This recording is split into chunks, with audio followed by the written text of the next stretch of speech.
بسم اللہ الرحمن الرحیم۔ السلام علیکم ورحمۃ اللہ وبرکاتہ۔ دوستو، موجودہ حالات میں جو حماس اور اسرائیل کی جنگ چل رہی ہے، یہ ویڈیو اسی کے متعلق ہے۔ مگر ویڈیو سٹارٹ کرنے سے پہلے میں آپ سب سے گزارش کروں گا کہ اگر آپ اس چینل پر نئے ہیں تو جلدی سے اس ویڈیو کو سبسکرائب کر لیں تاکہ ہم اس ویڈیو کو مکمل ہسٹوریکلی بھی اور موجودہ حالات تک آپ کو سب کچھ بتا سکے۔ ویڈیو کا باقاعدہ آغاز کرتے ہیں۔ بیسیکلی اسرائیل کا وجود کیا ہے، کیسے ہوا اور اسرائیلی ہیں کیا، اس ویڈیو میں ہسٹری آف اسرائیل کے بارے میں بات کریں گے۔ ہیکل سلیمانی کی تعمیر سے پہلے یہودیوں کے ہاں کسی بھی باقاعدہ ہیکل کا نہ کوئی وجود اور نہ کوئی تصور تھا۔ اس قوم کی خانہ بدوشوں والی زندگی تھی۔ ان کا ہیکل یا معبد ایک خیمہ تھا۔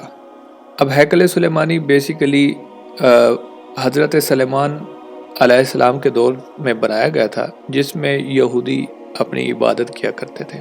اس خیمے میں تابوت سکینہ رکھا ہوا تھا جس کی جانب یہ رخ کر کے عبادت کیا کرتے تھے۔ روایات کے مطابق یہ تابوت جس لکڑی سے تیار کیا گیا تھا اسے شمشاد کہتے ہیں، اور اسے جنت سے حضرت آدم علیہ السلام کے پاس بھیجا گیا تھا۔ یہ تابوت نسل در نسل انبیاء سے ہوتا ہوا حضرت موسیٰ علیہ السلام تک آ پہنچا تھا۔ اس مقدس صندوق میں حضرت موسیٰ علیہ السلام کا عصا، من و سلوہ اور دیگر انبیاء کی یادگاریں بھی تھیں۔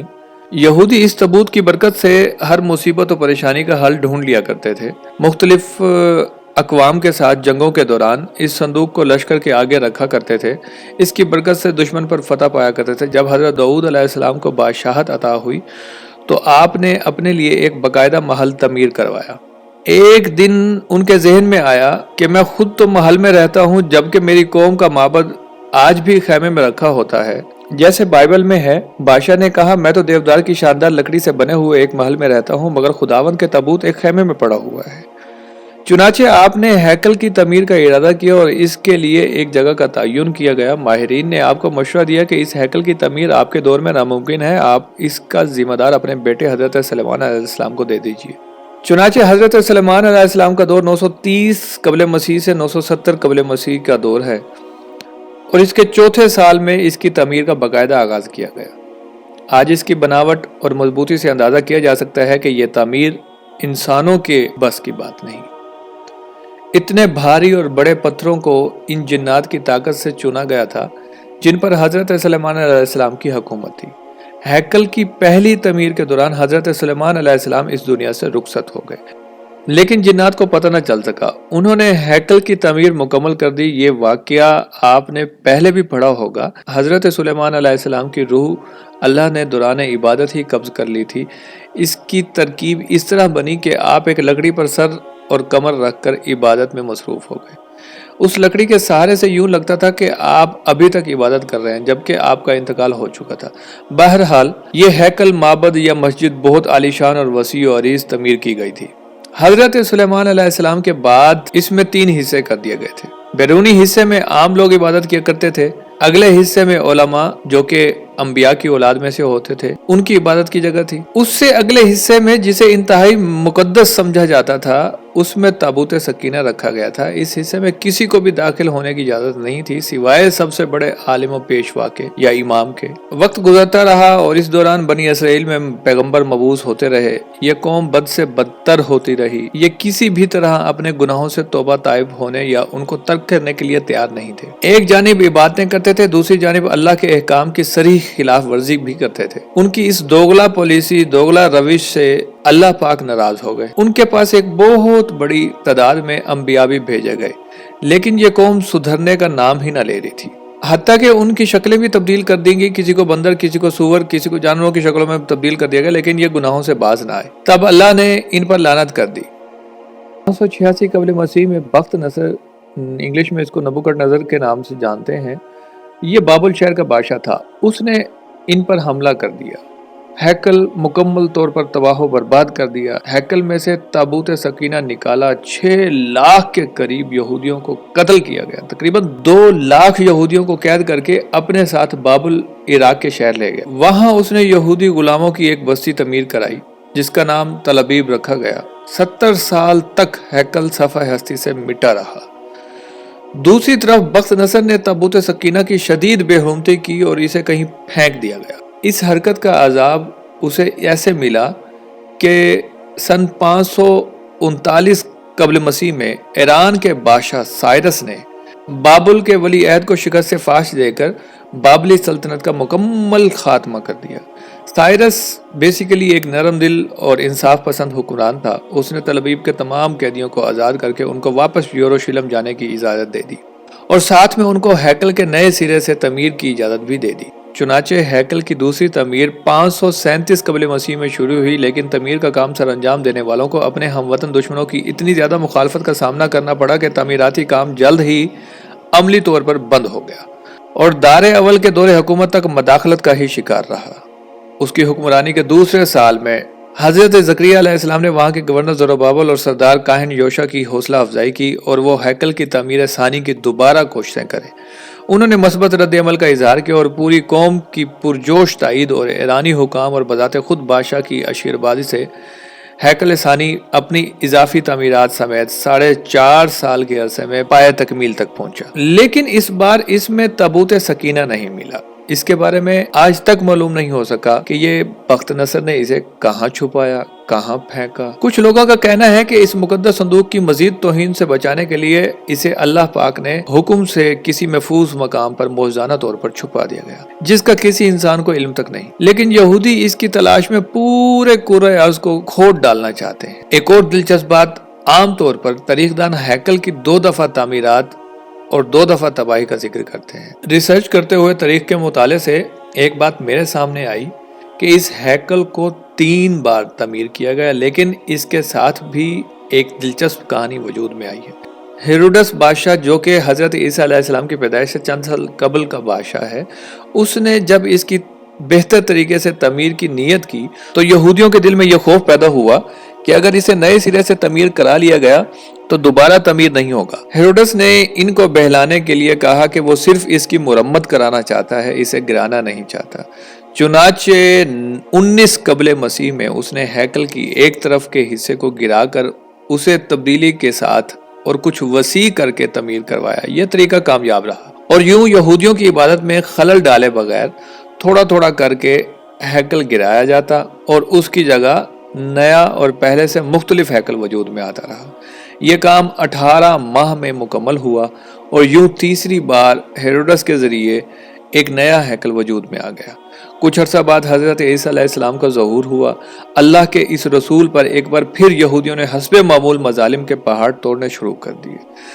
دراصل وہ اپنے مسیحا کے منتظر تھے جو دوبارہ آ کر ان کو پہلے جیسی شان و شوکت عطا کرتا۔ حضرت عیسیٰ علیہ السلام کے ساتھ مصلوب ہونے والا واقعہ پیش آیا۔ آپ کے مصلوب ہونے کے 70 سال بعد یہودیوں پر اللہ کا عذاب ایک بار پھر نازل ہوا۔ اس بار اس عذاب کا نام ٹائٹس تھا۔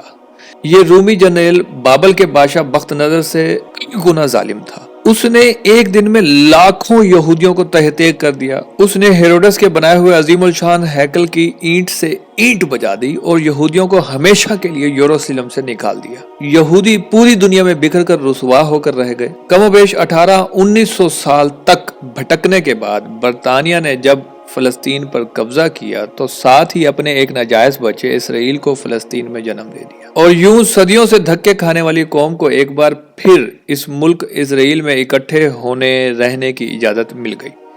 لیکن یہ قوم اپنی ہزاروں سال پرانی گندی فطرت سے باز نہ آئی۔ یہ برطانیہ کے جنم دیے ہوئے اسرائیل تک محدود نہ رہے، ایک بار پھر ہمسایہ ممالک کے ساتھ اپنی فطرت سے مجبور ہو کر مصیبت بننے لگے۔ 5 جون 1967 کو انہوں نے شام کی گولان کی پہاڑیوں پر قبضہ کر لیا۔ 1968 میں اردن کے مغربی کنارے پر قابض ہوئے۔ اسی سال مصر کے علاقے میں بھی کنٹرول کر لیا۔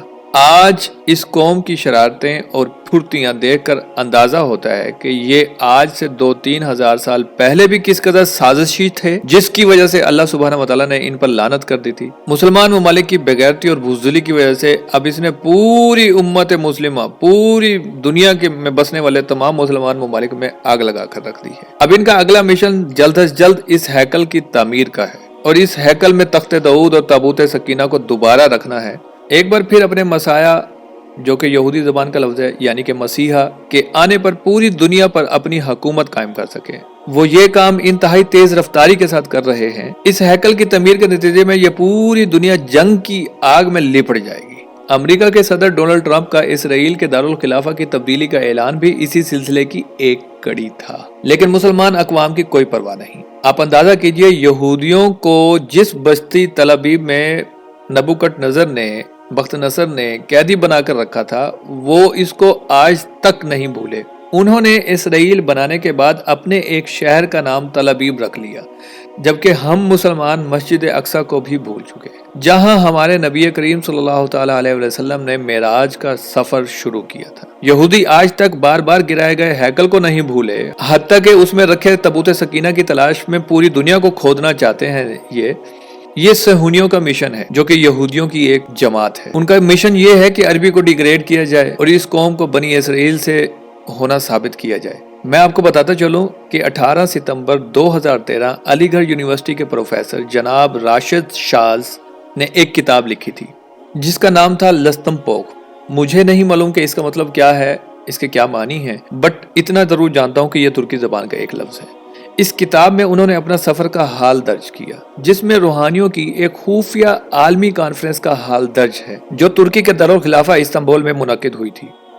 اس کانفرنس میں تنظیم کے ممبران کے علاوہ کسی کی بھی شرکت ممنوع تھی، لیکن پروفیسر صاحب نے کوئی ہیلا بہانہ بنا کر شرکت کر ہی ڈالی۔ مجلس کی کاروائی شروع ہوئی۔ مجلس کے روح رواں کا نام نہیں بتایا گیا، صرف اتنا تعارف کروایا گیا کہ یہ شیخ المشائخ ہیں۔ یہ خفیہ تنظیم فری میسن والوں کی ہی ایک برانچ ہے جو صہیونی تنظیم ہے۔ آخر میں شیخ المشائخ کا بیان تھا۔ انہوں نے فرمایا کہ ہم نے قرآن کو شکست دے دی ہے، ہمارے لاکھوں کرندے مسلمین کے مفتی اور شیخ الاسلام کی شکل میں کام کر رہے ہیں، جو ہمارا بتایا ہوا اسلام مارکیٹ میں چلا رہے ہیں، اور ایک اور گروہ ہے جو اصل کام کر رہا ہے، وہ ہمارے خاص ایجنٹ ہیں جو قرآن کے ماہر ہیں۔ یہ قرآن میں گھس کر قرآن میں شبہات پیدا کرتے ہیں اور مولوی ملا کو بظاہر ان کے اگینسٹ ہو جاتے ہیں، لیکن دراصل دونوں ہی اسلام کے خلاف سرگرم عمل ہیں اور اپنے اپنے محاذ پر کام کر رہے ہیں۔ انہیں ایک مقرر نے بتایا کہ ہمارا ایک پروگرام یہ بھی ہے کہ محمد کو اسرائیلی نبی اور اس قوم کو اسرائیلی ثابت کیا جائے۔ اس کام کے لیے ہم نے خصوصی ایجنٹ تیار کیے ہیں جو ہمارے ہی لانچ کردہ مفتیوں سے مناظرے کر کے عوام کو یہ بتائیں گے کہ دراصل حقیقت یہی ہے کہ یہ امت مسلمہ دراصل بنی اسرائیل ہی ہے۔ اسی طرح بنی اسرائیل کی فوقیت اور برتری ثابت ہو جائے گی اور عربی کو ڈیگریڈ کرنا بھی پالیسی کا حصہ ہے۔